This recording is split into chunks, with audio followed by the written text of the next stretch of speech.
Before we get started with the mechanics of installing Joomla, it's nice to know what the general steps are in advance and why you're doing what you're doing. In an earlier video, I talked about Joomla as a web application. Joomla needs a web server, a programming language, and a database available so that it can run correctly.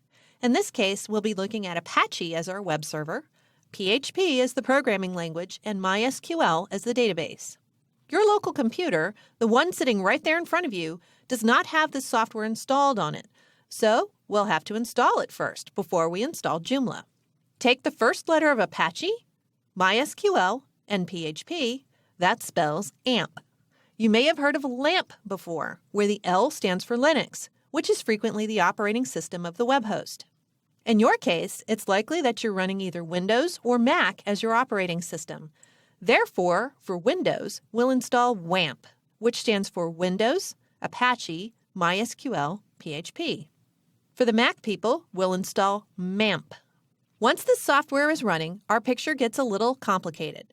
Rather than having two computers talking to each other, a client running a web browser, and the server running Joomla, Apache, MySQL, and PHP, we'll now have a single computer which performs both functions. Did I just blow your mind? Then, once MAMP or WAMP are running on your computer, we'll install Joomla. Once Joomla is in place, we can start building our website.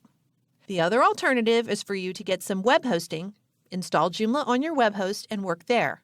I'll cover the positives and negatives of working locally versus working on a web host in the next video.